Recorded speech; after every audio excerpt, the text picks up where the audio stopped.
Hello everyone, welcome to my channel. तो आज की इस वीडियो में आपको बताने वाला हूँ पीरियोडिक टेबल जो होता है उस पर मैं कुछ क्वेश्चन बनाऊंगा जो कि पॉलिटेक्निक में इस टाइप्स के क्वेश्चन पूछे जा सकते हैं, तो आप इसको देख लेना है। ठीक है, चलिए स्टार्ट। ठीक है।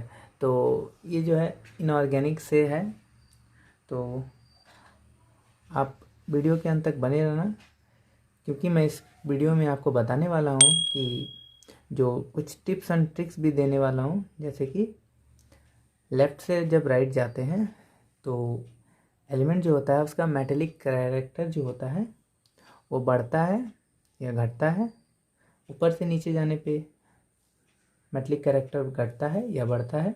उसी टाइप से नीचे से ऊपर जाने से क्या होता है, उसी टाइप के जितने भी और भी होते हैं, जैसे कि electronegativity, ionisation energy, metallic character, non metallic character या साइज।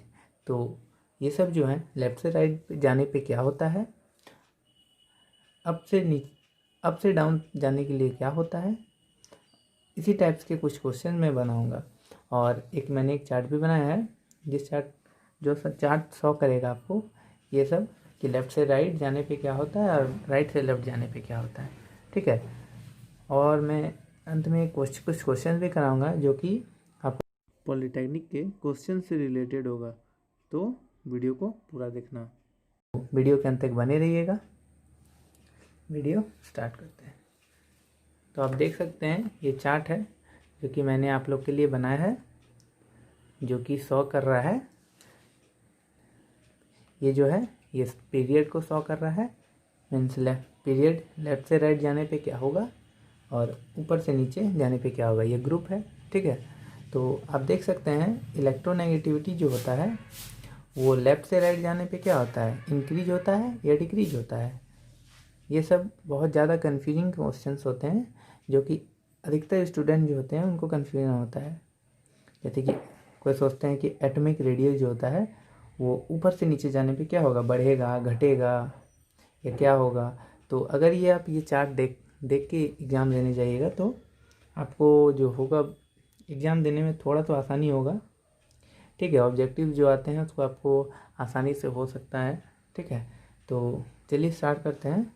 इसी चार्ट को देखते हुए कुछ क्वेश्चन जो है मैं बनाऊंगा, तो चलिए स्टार्ट करते हैं। तो हमारा पहला क्वेश्चन है, one moves from left to right in a period of a periodic table. तो जब हम लेफ्ट से राइट जाते हैं पेरियोडिक टेबल में पीरियड की तरफ तो क्या होता है। तो देखिए पहला है electropositive character increases, means electropositive character जो है वो बढ़ जाता है। इलेक्ट्रोपॉजिटिव मीन्स क्या होता है, तो इलेक्ट्रोपॉजिटिव मीन्स होता है, इलेक्ट्रोपॉजिटिव को क्या बोलते हैं, इलेक्ट्रॉन लेने का गुण या इलेक्ट्रॉन बनने का गुण बोलते हैं।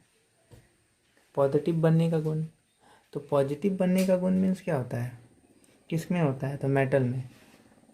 पॉजिटिव तो मेटल ही ना बनता है। तो मेटेलिक कैरेक्टर क्या होता है, तो आप देख सकते हैं कि मेटेलिक कैरेक्टर जो है वो डिक्रीज करता है, मगर यहाँ क्या दिया हुआ है, इंक्रीज करता है। तो पहला ऑप्शन तो हमारा गलत हो गया ना। अब दूसरा है मेटेलिक कैरेक्टर इंक्रीजेस।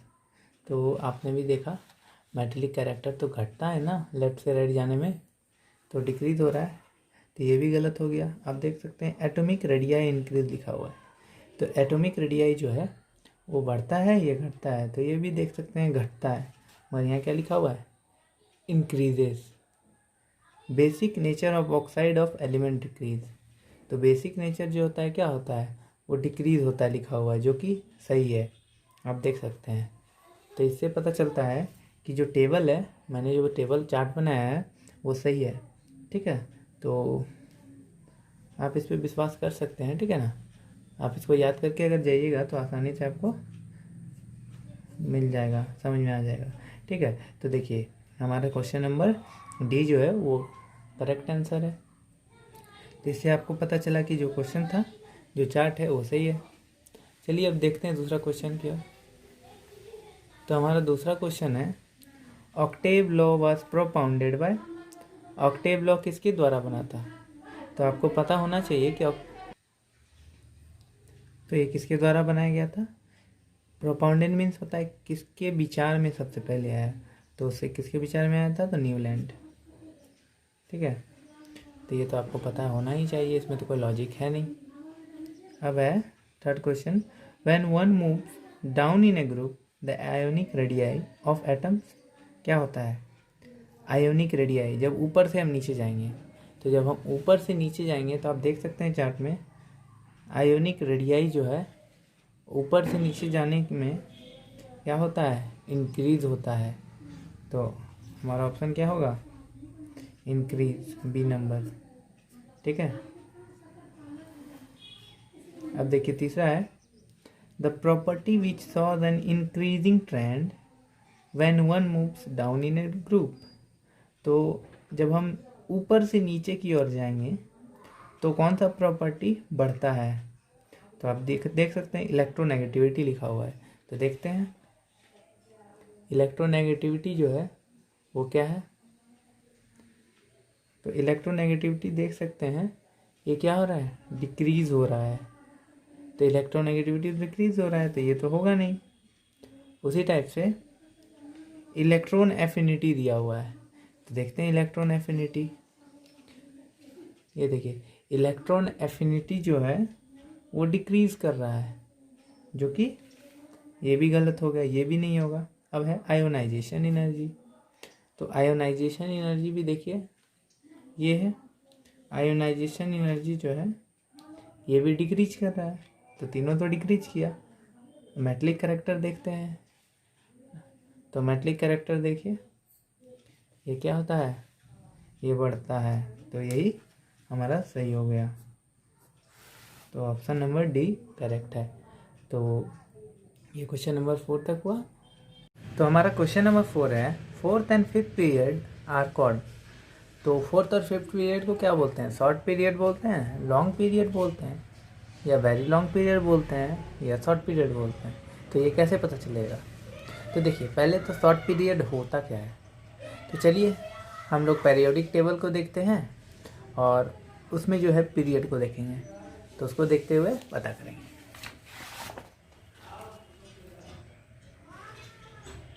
तो ये देखिए ये हमारा पीरियोडिक टेबल है, तो इसमें हमको देख के पता करना है कि किसको शॉर्ट पीरियड बोलते हैं या वेरी शॉर्ट पीरियड बोलते हैं। तो आप देख सकते हैं कि पहला पीरियड जो होता है उसमें 2 एलिमेंट होते हैं, हाइड्रोजन और हीलियम, इसीलिए इसको वेरी शॉर्ट पीरियड बोला जाता है। और दूसरे में देखते हैं तो दूसरे पीरियड में आप देखिएगा एक लिथियम है, बेरिलियम है, बोरोन है, कार्बन है, नाइट्रोजन है, ऑक्सीजन है, फ्लोरीन है और नियॉन है। तो इसमें टोटल कितने एलिमेंट्स हुए? 8। तो इसको क्या बोलेंगे? तो दूसरे पीरियड के जो है उसको हम बोलेंगे शॉर्ट पीरियड, क्योंकि इसमें 8 एलिमेंट है। उसी टाइप से अब तीसरे पीरियड को और देखेंगे तो इसमें आप देख सकते हैं कितने हैं? Sodium, magnesium, aluminium, silicon, phosphorus, sulphur, chlorine और आर्गन। तो इसमें भी देख सकते हैं कि आप 8 ही एलिमेंट्स है, तो ये भी हो गया शॉर्ट पीरियड। अब इसमें हमारा क्वेश्चन नंबर आप पूछा गया है फोर्थ एंड फिफ्थ पीरियड, तो आप देख सकते हैं फोर्थ पीरियड ही आने वाला है। तो आप देख सकते हैं फोर्थ और फिफ्थ पीरियड में कितना होता है, तो इसमें आप टोटल काउंट कर सकते हैं 18 होता है। ठीक है, जैसे 2, 8, 8, 18, 18, 32, 32। ठीक है, तो ऐसे होता है ना, तो आप काउंट भी कर सकते हैं, ऐसे आपको पता भी। तो इससे आपको पता चला कि फोर्थ और फिफ्थ पीरियड जो है वो लॉन्ग पीरियड बोलते हैं उसको। ठीक है, और जैसा कि ये 6th और 7th जो है पीरियड ग्रुप जो है पीरियड जो है, तो इसमें कितना है? टोटल एलिमेंट है 32 और 32, इसीलिए इसको लॉन्गेस्ट पीरियड बोलते हैं। तो हमारा क्वेश्चन है fourth and fifth period are called, तो फोर्थ एंड फिफ्थ पीरियड को क्या बोलेंगे? लॉन्ग पीरियड ही ना बोलेंगे। तो देखिए फोर्थ और फिफ्थ पीरियड हो गया लॉन्ग पीरियड, ऑप्शन बी है। ठीक है, पता चल गया।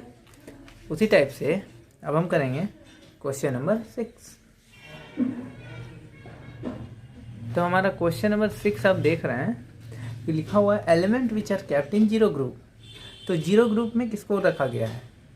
जीरो ग्रुप में तो 8th ग्रुप को रखा गया है ना।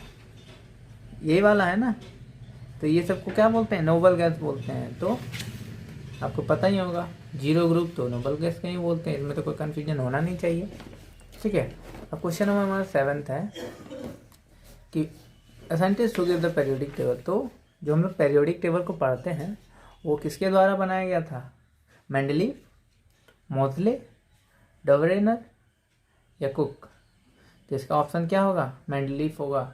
ये तो आपको पता होना ही चाहिए। ठीक है, अब यहाँ लिखा हुआ है। नेक्स्ट क्वेश्चन है कि number of elements in third period. तो थर्ड पीरियड में कितने एलिमेंट्स होते हैं, तो थर्ड पीरियड में आप काउंट कर सकते हैं। थर्ड पीरियड कौन हुआ, ये वाला, और थर्ड पीरियड कौन हुआ, तो ये वाला, sodium, magnesium, aluminium, silicon, phosphorus, sulphur, chlorine, argon. कितने हुए, 8 हुए हैं। तो इसलिए थर्ड पीरियड में 8 एलिमेंट होते हैं, ये भी पता चली गया। अब आप देख सकते हैं हमारा नेक्स्ट क्वेश्चन है अल्कली मेटल अमोंग इज। तो अल्कली मेटल किसको बोलते हैं, किस पीरियड को बोलते हैं या किस ग्रुप को बोलते हैं, तो पहले ग्रुप को ही ना अल्कली मेटल बोलते हैं, जिसमें क्या क्या आएगा, देखिए ऑप्शन में क्या है, लिथियम, सोडियम और पोटासियम। तो हमारा, और ये सब तो देखिए लिथियम, सोडियम और पोटासियम तो पहला ग्रुप में ही है, और ये सब जो देखिएगा ये सब अलग अलग ग्रुप में है, इसलिए पहला ही ऑप्शन हमारा सही हो गया। ठीक है, तो इस तरह के देख के आपको आसानी से समझ के बना सकते हैं, और जो मैंने आपको चार्ट दिखाया है वो चार्ट देख के भी आप आसानी से समझ सकते हैं। ठीक है ना, उसको देखने से बहुत सारे ऑब्जेक्टिव क्वेश्चन जो है, जो कि रिपीटेडली पूछे जाते हैं पॉलिटेक्निक एग्जाम में, वो सब आप आसानी से बना सकते हैं, ज़्यादा आपको याद करने का ज़रूरत भी नहीं है। ठीक है, तो अब यहाँ 10th क्वेश्चन है an element which is known as a transition element. तो आपको पता होना चाहिए ट्रांजिशन एलिमेंट जो होता है वो डी ब्लॉक को बोलते हैं। डी ब्लॉक में जितना भी होता है सबको हम क्या बोलते हैं, ट्रांजिशन एलिमेंट। तो यहाँ पे ट्रांजिशन एलिमेंट क्यों कौन है, तो आप देख सकते हैं बेरिलियम है, बेरिलियम। तो बेरिलियम देखिए यहाँ पे है, तो हम क्या बताएं अभी कि बेरिलियम जो होता है वो नहीं होगा। ठीक है, क्योंकि वो एस ब्लॉक में होता है, डी ब्लॉक में नहीं है। ठीक है, अब देखते हैं लिथियम। तो लिथियम ये भी एस ब्लॉक में है, तो ये भी नहीं होगा। अब स्कैंडियम है, तो स्कैंडियम ये देखिए स्कैंडियम डी ब्लॉक में है, तो ये हमारा करेक्ट आंसर होगा। फ्लोरीन भी तो पी ब्लॉक में ही होता है ना, इसलिए फ्लोरीन भी नहीं हो सकता। अब यहाँ दिया हुआ है an element which have highest ionisation energy. तो देखिए, तो हमारा ये टेबल जो है इसमें आप देख के थोड़ा सा समझ सकते हैं कि देखिए यहाँ क्वेश्चन हमारा दिया है which element have highest ionisation energy. ठीक है, तो हमारा ऑप्शन में है बोरोन, कार्बन, नाइट्रोजन और ऑक्सीजन। तो आप इस पीरियड को देखिए, आयोनाइजेशन एनर्जी लेफ्ट से राइट जाते हैं तो क्या होता है, तो इंक्रीज होता है। ठीक है, तो आप देखते हैं अब पेरियोडिक टेबल को। तो आप देखिए पेरियोडिक टेबल जो है यहाँ दिया हुआ है, लेफ्ट की राइट जब हम जाते हैं तो आयोनाइजेशन एनर्जी क्या होता है, बढ़ जाता है। तो यहाँ क्या पूछा है कि बोरोन, कार्बन, नाइट्रोजन और ऑक्सीजन में किसका सबसे ज़्यादा आयोनाइजेशन एनर्जी है। तो देख सकते हैं बोरोन, कार्बन, नाइट्रोजन और ऑक्सीजन। तो अगर आप इस टेबल के अनुसार, चार्ट के अनुसार देखिएगा तो इसमें कुछ एक्सेप्शन होता है कि लेफ्ट से राइट में तो सबसे ज़्यादा तो इसका आयोनाइजेशन एनर्जी होना चाहिए था, फ्लोरीन का, मगर फ्लोरीन क्यों नहीं हुआ, तो फ्लोरीन क्यों नहीं हुआ। ठीक है, सॉरी फ्लोरीन तो एग्जाम्पल में नहीं है, बोरोन है, कार्बन है, नाइट्रोजन है और ऑक्सीजन है। तो इसमें किसका सबसे ज़्यादा आयोनाइजेशन एनर्जी होना चाहिए था, तो ऑक्सीजन का, मगर ऑक्सीजन का नहीं हुआ। क्यों, क्योंकि जब आप इन दोनों का इलेक्ट्रॉनिक कॉन्फ़िगरेशन कीजिएगा तो ऑक्सीजन का जो होता है वो फुल फिल्ड होता है, मगर जो नाइट्रोजन का कॉन्फ़िगरेशन करने पे वो मीन्स हाफ फिल्ड होता है। ठीक है, जैसे कि जब आप बनाइए, जैसे कि जब ये बनाइएगा आप, चलिए मैं बना के दिखाता हूँ। नाइट्रोजन का इलेक्ट्रॉनिक कॉन्फ़िगरेशन और ऑक्सीजन का इलेक्ट्रॉनिक कॉन्फ़िगरेशन करके देखते हैं। ठीक है, तब आपको पता चल जाएगा क्यों है। तो देखिए नाइट्रोजन का जो इलेक्ट्रिक कॉन्फ़िगरेशन होता है, इलेक्ट्रॉनिक कॉन्फ़िगरेशन वो होता है 1s² 2h² 2p3, ठीक है। और ऑक्सीजन का क्या होगा, 1s² 2s² 2p4, ठीक है। तो जब हम इसका ऑर्बिटल बनाएंगे तो देख सकते हैं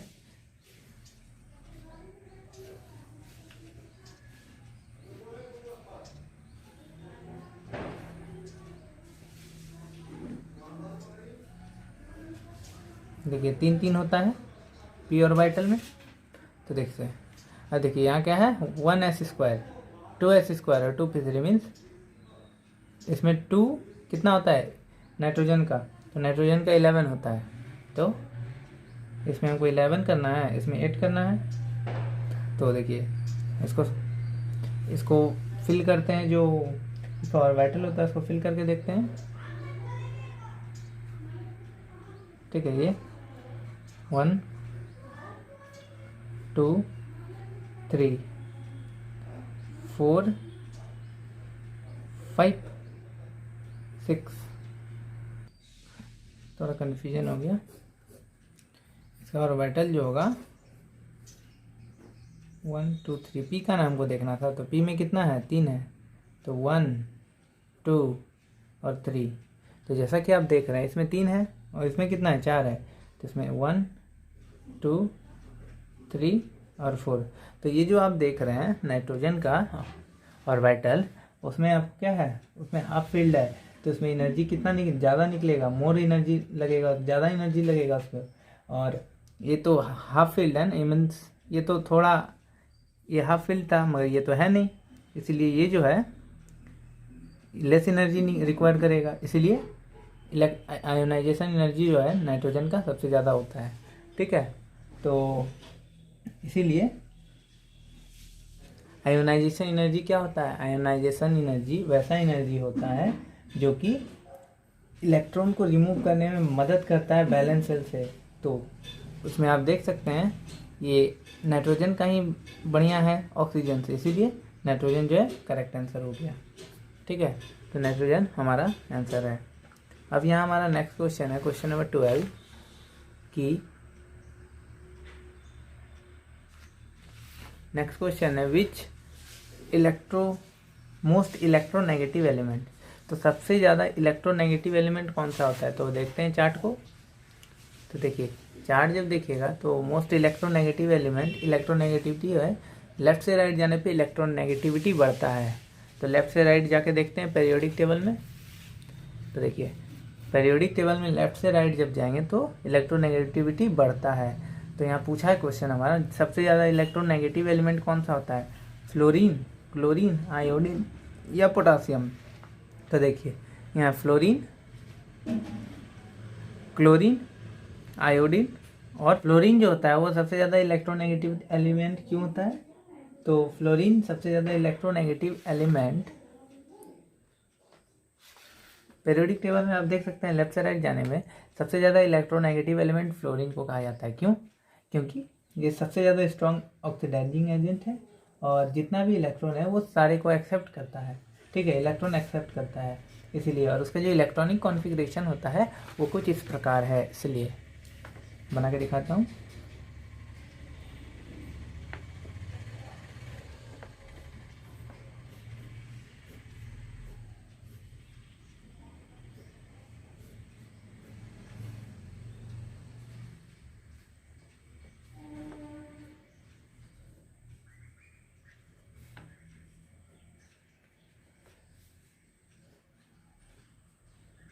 देखिए इसमें 1s² है तो 1 2, इसमें 1 2, इसमें 2p5 है तो 1 2 3 4 और 5। तो आप देख सकते हैं फ्लोरीन जो होता है उसका जो ऑर्बिटल होता है कुछ इस प्रकार होता है, इसीलिए फ्लोरीन जो है सबसे ज़्यादा इलेक्ट्रोनेगेटिव होता है और ये एक स्ट्रॉन्ग ऑक्सीडाइजिंग एजेंट होता है, ठीक है, स्ट्रॉन्ग ऑक्सीडाइजिंग एजेंट। और ये जितना भी है इलेक्ट्रॉन को एक्सेप्ट करता है, इसीलिए ये सबसे ज़्यादा इलेक्ट्रोनेगेटिव होता है, इसलिए इन सभी में सबसे ज़्यादा फ्लोरीन है इलेक्ट्रोनेगेटिव एलिमेंट, ठीक है। तो हमारा नेक्स्ट क्वेश्चन है element having highest electron affinity. तो सबसे ज़्यादा इलेक्ट्रॉन एफिनिटी किसका होता है, क्लोरीन, फ्लोरीन, आयोडीन या ऑक्सीजन। तो पीरियोडिक टेबल में देखते हैं, ऑप्शन है हमारा क्लोरीन, फ्लोरीन, आयोडीन या ऑक्सीजन। तो सबसे ज़्यादा इलेक्ट्रॉन एफिनिटी, पहले चार्ट को देखते हैं। इलेक्ट्रॉन एफिनिटी जो है जब लेफ़्ट से राइट जाते हैं तो बढ़ जाता है। तो इलेक्ट्रॉन एफिनिटी लेफ़्ट से राइट जाएंगे तो यहाँ हमारा ऑप्शन है क्लोरीन, फ्लोरीन, आयोडीन और ऑक्सीजन। तो क्लोरीन, फ्लोरीन, आयोडीन और ऑक्सीजन। अब चार्ट को देख के समझ सकते हैं कि जब लेफ़्ट से राइट जाइएगा तो इलेक्ट्रॉन एफिनिटी क्या होता है, बढ़ जाता है। लेकिन यहाँ हमारा ऑप्शन में दिया है फ्लोरीन, क्लोरीन, आयोडीन और ऑक्सीजन। तो इस चार्ट के हिसाब से तो फ्लोरीन होता, लेकिन फ्लोरीन नहीं होता है, क्लोरीन होता है। ठीक है, क्यों? तो फ्लोरीन जो होता है और क्लोरीन जो है, जैसा कि आप जानते हैं साइज़ क्या होता है ऊपर से नीचे जाने में, तो साइज़ ऊपर से नीचे जाने में बढ़ता है। तो फ्लोरीन का जो साइज़ होता है वो क्लोरीन से छोटा होता है, इसीलिए क्लोरीन जो होता है उसके पास मीन्स साइज ऊपर से नीचे जाने में बढ़ता है, और क्लोरीन का फ्लोरीन से ज़्यादा होता है, तो साइज जो है वो डिफ़र तो करता है। ठीक है, तो इलेक्ट्रॉन एफिनिटी जो होता है इसीलिए क्लोरीन का ज़्यादा होता है। ठीक है, तो इसीलिए हमारा क्वेश्चन नंबर जो 13 है उसका ऑप्शन हो गया क्लोरीन। ठीक है, अब करते हैं नेक्स्ट क्वेश्चन। तो नोबल गैस का इलेक्ट्रॉन एफिनिटी जो होता है वो क्या होता है, बहुत ज़्यादा होता है, लो होता है, ऑलमोस्ट अप्रोचिंग जीरो होता है या हाई होता है। तो ये क्वेश्चन आपको खुद करके बताना है और कमेंट बॉक्स में कमेंट करना है। ठीक है ना। अब चलिए नेक्स्ट क्वेश्चन की और ये लास्ट क्वेश्चन है। अगला क्वेश्चन है हमारा which forms most basic oxide. तो आप चार्ट को देख के इसको बना सकते हैं आसानी से कि मोस्ट बेसिक ऑक्साइड कौन सा है। तो आप देखिए यहाँ हमारा बेसिक ऑक्साइड लेफ़्ट से राइट जाते हैं तो घटता है और ऊपर से नीचे जाते हैं तो बढ़ता है। ठीक है, तो अब देखते हैं ऑप्शन में क्या क्या है। सोडियम है, कैल्शियम है, सिलिकॉन है और फॉस्फोरस है। तो अब देखते हैं पीरियोडिक टेबल को, क्या क्या था हमारा ऑप्शन में, सोडियम, कैल्शियम, सिलिकॉन, फॉस्फोरस। तो सोडियम, तो इसमें सोडियम है, कैल्शियम है और सिलिकॉन है और फॉस्फोरस है। तो आप जानते हैं लेफ़्ट से राइट जाने में जो बेसिक ऑक्साइड होता है वो क्या होता है, घटता है, और ऊपर से नीचे जाने में बढ़ता है। तो यहाँ हमारा ऑप्शन है सोडियम, कैल्शियम, सिलिकॉन और फॉस्फोरस। तो ये दोनों तो नहीं होगा, तो हमारा ऑप्शन क्या होगा सही, पोटासियम। ठीक है, तो सॉरी सोडियम होगा, सोडियम ऑप्शन में था, सॉरी सोडियम होगा। ठीक है, तो सोडियम जो है हमारा सबसे पहला है, इसलिए सोडियम जो है वो मोस्ट बेसिक ऑक्साइड हो गया। उसी टाइप से और भी कुछ हिंट, जैसे कि आप पीरियोडिक टेबल बनाने टाइम ये देख सकते हैं कि आयोनाइजेशन एनर्जी जो होता है वो डायरेक्टली प्रोपोर्शनल होता है इलेक्ट्रॉन एफिनिटी के। मीन्स जब आयोनाइजेशन एनर्जी है वो बढ़ेगा तो इलेक्ट्रॉन एफिनिटी क्या होगा, वो घटेगा, सॉरी वो भी बढ़ेगा, और जब ये घटेगा तो ये भी घटेगा। ठीक है, उसी टाइप से इलेक्ट्रोनेगेटिविटी जो होता है वो इन्वर्सली प्रोपोर्शनल होता है उसके एटॉमिक साइज से। जैसे अगर इलेक्ट्रोनेगेटिविटी बढ़ेगा तो एटॉमिक साइज क्या होगा, घट जाएगा। जैसे कि मैं आपको एग्जांपल बता देता हूँ, आयोनाइजेशन एनर्जी जो है, ये चार्ट आपको दिख रहा होगा, आयोनाइजेशन एनर्जी जो है देखिए ये बढ़ता है, तो देखिए यहाँ क्या है, आयोनाइजेशन एनर्जी बढ़ता है तो इलेक्ट्रॉन एफिनिटी भी बढ़ना चाहिए। उसी टाइप आयोनाइजेशन एनर्जी जब बढ़ा तो इलेक्ट्रॉन एफिनिटी क्या होगा, वो भी बढ़ता है। ठीक है, तो इससे आपको पता चला कि वो दोनों डायरेक्टली प्रोपोर्शनल है। और एक है इलेक्ट्रोनेगेटिविटी जो होता है वो इन्वर्सली प्रोपोर्शनल है एटॉमिक साइज से। मीन्स इलेक्ट्रोनेगेटिविटी जब बढ़ेगा तो उसका एटॉमिक साइज जो होता है वो घटेगा। तो ये आप देख सकते हैं इलेक्ट्रोनेगेटिविटी बढ़ा, जो साइज होता है वो घट जाता है। तो इससे पता चला कि वो इन्वर्सली प्रोपोर्शनल है। तो ये सब जो कुछ है टिप्स और ट्रिक है जो कि मैंने आपको बताया, और आप मेरे चार्ट को आप मेरे टेलीग्राम लिंक से देख सकते हैं, या फिर मैं आपको लिंक दे दूंगा तो आप उसे PDF फॉर्मेट ले सकते हैं। ठीक है, तो अगर आपको मेरा वीडियो अच्छा लगे तो लाइक करना, सब्सक्राइब करना, क्योंकि मैं इस तरह का वीडियो बनाते रहता हूँ। ठीक है, तो मिलते हैं अगले वीडियो में। Thank you.